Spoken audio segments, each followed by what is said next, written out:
One thing which music listeners, or fans of any creative medium, need to come to grips with at some point in their journeys is that some people are assholes. You can call them elitists, purists, snobs, or whatever you think fits best, but generally the umbrella term that encapsulates all this assholetry is, well, asshole. Assholes come in all shapes and sizes. In the music world, you have your dad rockers and wrong generationers who think that the turn of the millennium was the beginning of the death of music, your metal elitists who refuse to listen to anything even remotely adventurous or outside the box, your jazz snobs who turn their noses up at anything electric, and even hip-hop old heads who have had some less than encouraging things to say about new trends in their music in the past few years. But today I'm going to show you the musings of someone who defies all of that in a strange, mystifying way. A Rate Your Music user who goes by the nom de plume, Cordy100. Today we'll be looking at one of Cordy's many lists on Rate Your Music, the Hipster collection. Cordy is an interesting specimen for reasons that will become clear to you the further we get into this series. Yes, this is going to be a series, perhaps against my own better judgment. He's primarily a metal listener from what I can gather, though he does also listen to a select few artists in other genres, most notably ABBA, a band he has an interesting relationship with that will also no doubt come up on at least a few occasions here. He states up front on his profile that he doesn't take himself very seriously, and neither should you. Perhaps I'm violating that code by putting this video together, but I just couldn't help myself. I find Cordy endlessly fascinating, even as I disagree with nearly everything he thinks. Those of you in my audience who already use Rate Your Music frequently will probably know who he is. He's a bit of a well-known character within the community, but for everyone else, I'm sorry. This first part of the series will focus principally on the introduction to this list. I wish it didn't have to be that way, but one thing you'll notice about Cordy real quick is that he's very long-winded. The first thing you'll notice upon opening this list is this image. It asks a question of supposed hipsters, which reads, "If music is a matter of taste, then how come all of you have the same taste in music?" I'm sure Cordy thinks this is very clever, but this image just makes me wonder if he's spent any time at all in online music communities. In many places, I'm sure Cordy and many others would consider hipster congregations, including music shitposting groups on Facebook and even on 4chan's own music board. There are very regular and frequent disagreements over the quality of all sorts of music. I've run into people with takes so hot I'm surprised I haven't developed third-degree burns by proxy. I've seen many of the artists named in this image called overrated or trash by people in these communities. This image of a hive-minded group of people who all like the same things just doesn't exist in my experience. Keep that bit about things not existing in your back pocket. We'll be coming back to it very frequently. It wouldn't be a Cordy100 list without an overly long introductory thesis at the beginning, so let's not waste any time here. Let's see if we can't figure out what the point of this list's existence is supposed to be. I believe Cordy is English, but you'll forgive me for not even daring to put on any sort of accent as I read this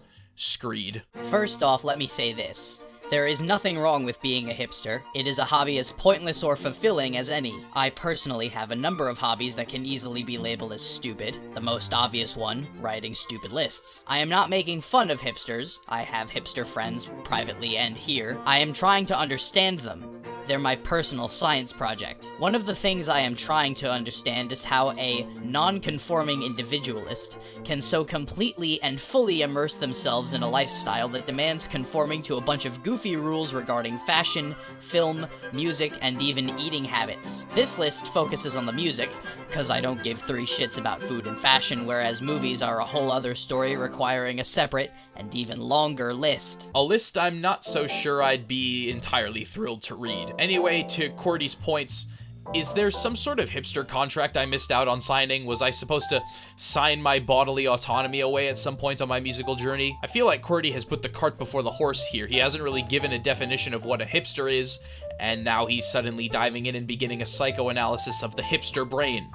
Don't worry, it only gets worse. In this very infantile age of the celebrity, the age of me, look at me, I want to be famous, I want to be somebody in this sea of human beings, the individual is put on a pedestal, and egomania is identified as a virtue rather than as a major character flaw. Typically, the attention seeker fantasizes of becoming a star, or at least strives to be noticed, which ideally involves being different in some way. Special. The snag is, however, that most people are quite dull, very similar to one another, quite unexceptional. The vast majority of us have insufficient athletic ability to make it big and very little to no artistic talent, but what most of us have in abundance is sheep mentality, meaning a predilection for being mindless followers who willingly/easily assimilate into a trendy niche. Is this reminding you of anybody yet? Actually, the ideological link between QWERTY and InfoWars' poster Soy Boy goes deeper than you might think. Anything I had to say about the cult of celebrity, which Paul Joseph Watson rambled on about in his video, applies here too. QWERTY seems to be laying on the whole everyone wants to be different, but really they're all the same edgy nihilism shtick on particularly thick with this section. He continues, Enter hipsterism, Joe Schmo's opportunity, or so he believes, to be noticed. His desperate attempts to set himself apart from the rest of the me pack by putting on an act. So yes, hipsterism is merely yet another extension of the celebratardation that has been inundating the media, hence the media-controlled culture in recent decades. Hipsters are merely a modern-day version of sheepdom. Every generation or age has its sheepy followers, and hipsters happen to make up a significant portion of that herd mentality. all these hipsters and their herd mentality. Not like I, the mighty QWERTY, person complaining about hipsters on the internet, number 47,328,941. If you're not sick of his writing style yet, trust me, you will be. The way he's writing these paragraphs, it seems like he thinks he's the first person to notice things like modern culture being dominated by the media, and people thinking and doing similar things on a generational level. People have already literally written the book on things like this. Hipsters undergo a voluntary transformation much like De Niro did in the 70s when he prepared for a movie role. The difference is that Bob got paid for it, respected, and went back to his old self as soon as the movie-making process was completed. The hipster, however, remains in his pretend role until he finally matures, when/if he realizes that he isn't the center of the cosmos, and that ultimately nobody truly gives a hoot what music he pretends to listen to. People drawn to hipsterism struggle with the notion that their contribution to art and culture is pretty much a flat nil. A hipster struggling for attention is like a plankton singing in a vast ocean thinking he'll be heard. Sound travels more easily through water, so I may even be exaggerating a hipster's relevance through this silly analogy. This is one of the things I actually like about QWERTY's writing. He'll take the piss out of himself so you don't have to. Also keep this part in your back pocket about people merely pretending to listen to music rather than actually listening to it. That's a common criticism that shows up in this list. So what do we know of hipsters so far? Well, as best I can gather, hipsters are a group of people who, in their pursuit to be individuals divorced from any sort of popular trends, inevitably wind up conforming to trends themselves. This definition is about to get a lot more complicated. Unlike the bored, middle-aged housewife sheep which worships the ground on which celebs walk, the young, male hipster has only one obsession: himself. Angst this, alienation that, the poor me and its cousin, the poor society that I must fix mentality, dominates the frail psyche of a stereotypical insecure hipster. A typical victim, but also a symptom of this feminized/weakling male era, hence why many male hipsters are proud to be as skinny as their girlfriends. Sort of the way some extremely obese people lie to themselves how happy they are to have a BMI over 50. Faced with a genetic inability to become alpha males, they embrace their nerdiness as a symbol, proof even, of intellectual superiority. It's not as if we haven't seen that before. And just like that, we veer from simple edgy nihilism into full-blown right-wing hysteria about a generation of pussified, emasculated men, and some needless body shaming to top it all off. That last bit about alpha males is coming dangerously close into Camp Roosh for me, so I think we better just keep moving. The music he pretends to like is there simply as a means to achieve the goal of social recognition. It's all about respect, ultimately, about social status, that dumb thing again. So as weird as it may sound, this is where hipsters share a crucial trait with rap fans, who also place image above music and who also try to cover up their insecurities by putting on a boastful act, which doesn't fool me for 1 second. Additionally, hipsters are just as status-driven as yuppies, the only difference being how they go about it. Yuppies compete in money piles, hipsters compete in who better describes their love and appreciation for over-intellectualized indie rock. I'm not sure what that bit about AAVE was in the middle there, but whatever. I get the feeling that our humble narrator doesn't care much for hip-hop or indie music. I do wonder if he's ever actually listened to any of it, or if he merely avoids it because of these preconceived notions he has of the way people who listen to it act. The armchair diagnosis continues. So what's the simplest, shortest definition of a hipster? One unifying trait that all of them share. A hipster is a person who doesn't listen to music because of the music, but for other reasons. It's a bit late for you to be defining your terms now, don't you think? But whatever, I'll be curious to see what he means by that. I've been perusing music sites for quite a few years now, and one of the very disappointing things I've learned is that hipsterdom among music fans is thriving more than ever before. In the West especially, most likely because affluence breeds excess. Hipsterism is like a plague that clouds all objectivity and crushes common sense, rendering a bulk of all music reviews/ratings useless because of the dishonesty with which they're written/rated. As a result, whether I wanted it or not, I've learned how to recognize a hipster. I've become so well versed in this that I can spot a hipster within seconds, without even seeing a photo of him or reading one single sentence from him. The favorite artists section often provides a wealth of information in this regard, and sometimes all the evidence I need. Admittedly, many young users become quasi-hipsters by falling into the let me listen to the best rated albums only trap, which makes them appear as hipsters. They're not really, though. They're just assimilating hipster habits without realizing it. I haven't found a name for them yet. I know this might be a little confusing, but science is often tough to grasp at first, right? Oh yeah, Cordy, you're really fucking out there right now doing science and shit. How pompous. Is this the part where he tells me to stop taking him so seriously? Here, Cordy tells us we can recognize a hipster merely by checking who their favorite artists are. It doesn't matter what reasons they give you for liking those artists or what the music those artists made did for them on a musical or personal level.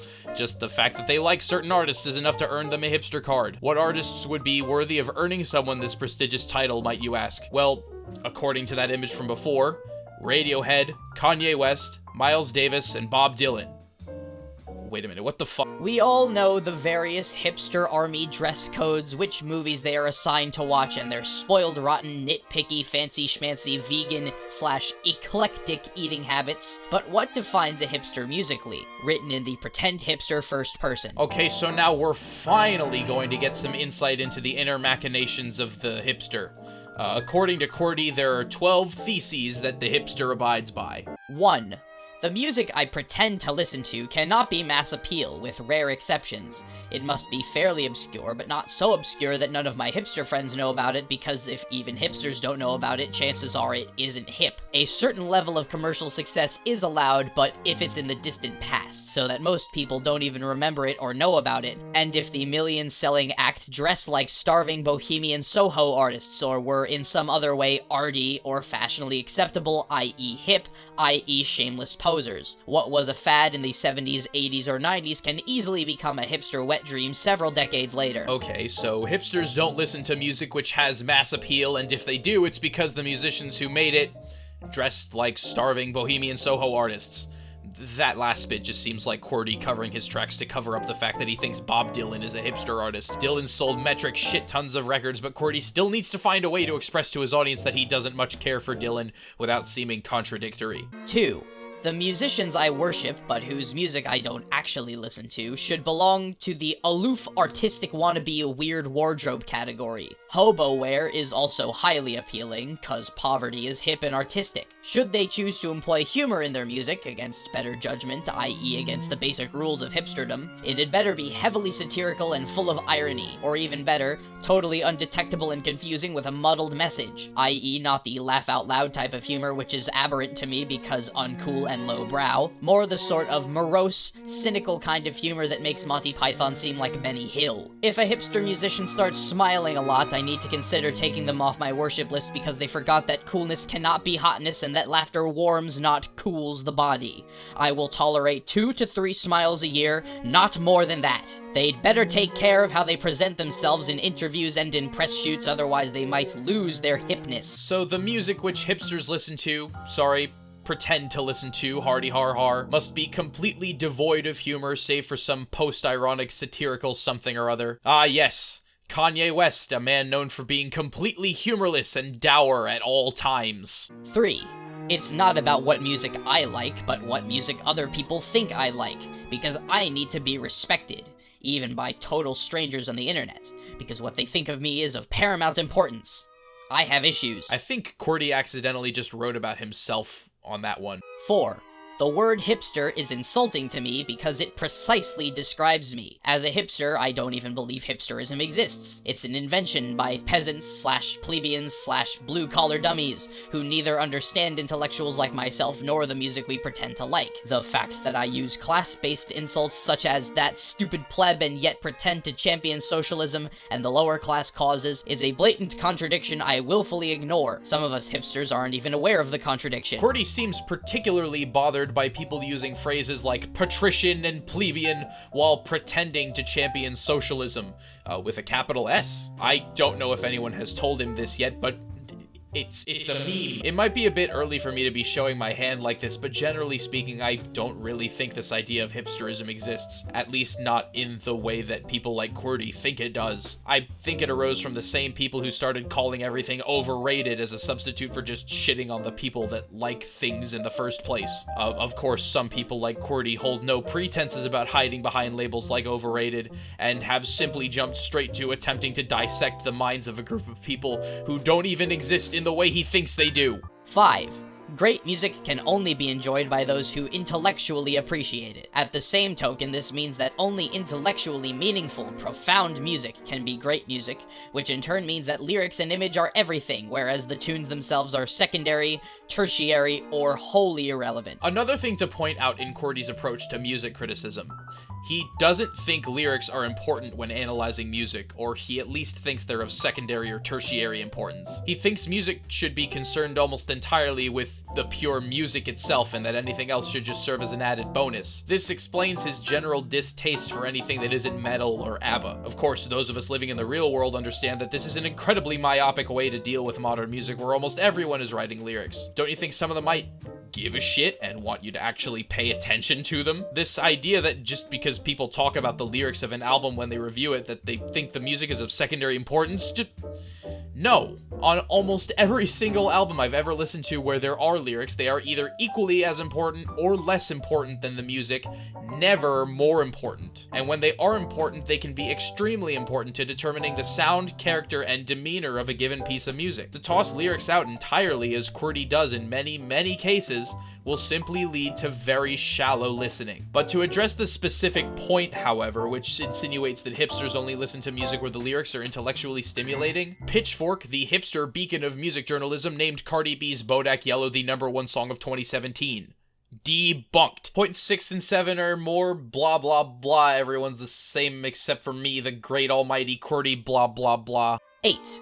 If the music sounds dull, drawn out, and too experimental, and it's played by guys who give off a don't give a shit indie slacker vibe, I must give it a closer look. If they're wearing beards, look bored, have silly hats, and have pins attached to them in odd, i.e. predictable places, then they are likely hip. But first I have to check with the Hipster Council whether I'm allowed to add them to my impressive band roster. 9. If the band belongs in any way to the we're misunderstood social misfit bohemian artists with messy hair who pretend to read beatnik poetry category, I must seriously consider adding them to my list of bands that I force myself to like. Is Cordy really so superficial that he won't listen to music based on the way the people playing it act and dress? That's kind of a shame, considering that I thought one of his major tenets on his main profile was that music is good music, no matter its political outlook or anything like that. I mean, he seems to be contradicting himself a bit, but, you know. 10. If a band makes me seem more intelligent and world-weary than I am, they're in. The band's sole purpose is to make me look good, to make me appear special and unique. The bands I pretend to worship are like a hot girlfriend that I can flash around like arm candy and impress people with. I have such low self-esteem, it's ridiculous. Again, I think Cordy just wrote about himself with that last line. He needs to stay on focus. 11. If it's catchy, popular, and a household name, chances are the band will embarrass me in front of my hipster colleagues who carefully scrutinize everything I do, say, or wear, just as they second-guess everything they do themselves, in order to ensure that we be the best hipsters we can possibly be. I'd better sell those LPs or hide them in a closet when my hipster friends come over. Who listens to the Police or ABBA? Only the plebeians. And nobody need know my dirty little plebeian secret. Time to break out the ABBA meter, which will increase by 1 every time Cordy brings up ABBA for seemingly no reason other than that he needs you to know he likes ABBA. I guess if a band makes him seem more intelligent and world-weary than he is, they're in. ABBA's sole purpose is to make him look good, to make him appear special and unique. 12. Words that get me excited. eclectic, indie, alternative, socio-political, introspective, wave, as in dark wave, new wave, etc., angst, and alienation. The longer the better. Long words are good, short words are a drag, except for prefixes. Weird is good, normal is bourgeois. Oh yes, sure, I am indeed left-wing, not necessarily because I understand political issues and truly give a hoot about the oppressed, but because it's expected of me to be liberal, because that means I'm progressive, hence modern, hence intelligent, hence privy to what's right and proper. After all, aren't all non-liberals anyway just a bunch of non-intellectual, boring stuffed shirts and open-mouth hicks, lacking in imagination, wit, and artistic talent? That's what I've been told by other hipsters. Surely they must know.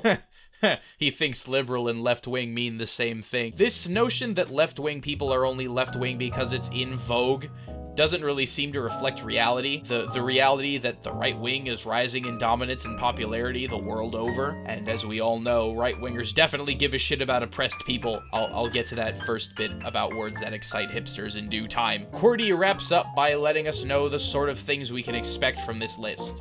Don't get me wrong, this is not a list of awful bands and shit music. Some of the music listed here I love, and some of it is serious stuff worthy of my respect even if I don't listen to it privately. However, if I made a list called most overrated bands/musicians, it would be similar to this one. Overrated does not mean shit, let's just get that clear. Needless to say, the list does not include any glam rock, hard rock, thrash, disco, or power metal.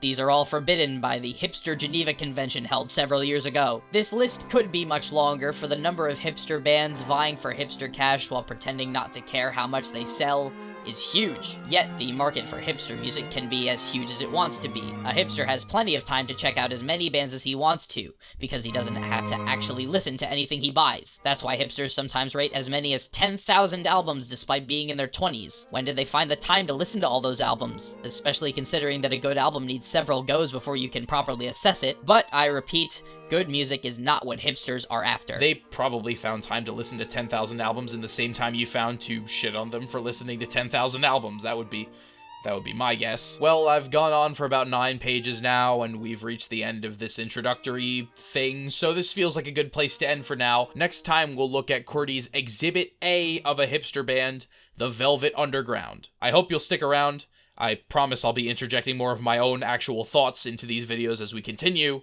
Stay legend.